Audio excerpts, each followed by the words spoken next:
So you think that caravanning is solely the domain of retired baby boomers? Well, in fact, you'd be wrong. The largest sector of the caravanning public aren't in fact holding seniors cards. They're aged between 35 and 49, which just goes to show that not all the nomads are grey. Someone who knows this better than anyone is Tessa Stephen from the Alexandra Headland Tourist Park on the Sunshine Coast. The grey nomad thing is definitely a myth on the Sunshine Coast.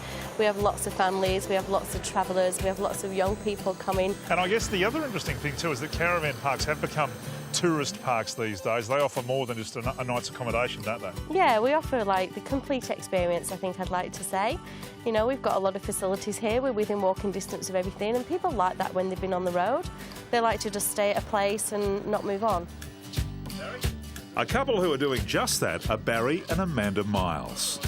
So ironically, you told me you were heading to Noosa, is that right? That's correct, yeah, we were heading to Noosa. We dropped in here on the way through, had a look at the beach and the caravan park and thought, well, what the heck, why don't we stay here and check it out? And so far, what we've seen we love. With the kids old enough to care for themselves, Barry and Amanda have embraced nomadic life. And after 10 years of touring, they wouldn't have it any other way. There's this sort of misnomer that you know, it's all about retiring, you know, selling the house, saying goodbye to your family and chuffing off. I wouldn't dare ask your ages, but No. we were saying 35 to 49. You fit into that category, Yeah. or close enough too? Yeah. I'll give myself a thumbs up there as well. The freedom, you really just can't beat it. The fact that you can any day wake up and say, look, I'm going to go there instead, to us, we think is the essence. The key to it. Yeah.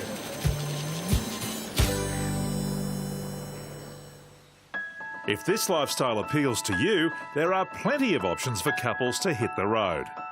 With these second homes coming with almost as many creature comforts as the first, and if you think it looks a little small for that, well, that's the idea. Something like the Jayco Journey is small enough to tow and house, while big enough to live in, showing off how new generation pop-tops are lifting the lid on space and luxury. And speaking of space, check this out for size. A separate toilet and shower, which is really unheard of in a pop-top caravan of this size, until now. Oh, because I just told you. Having taken the most popular features of the Sterling and Discovery pop-tops, the Journey is brimming with examples of the kind of innovation that Jayco hangs its hat on. Features like the aircon and a good-sized fridge mean you won't want for much on the road.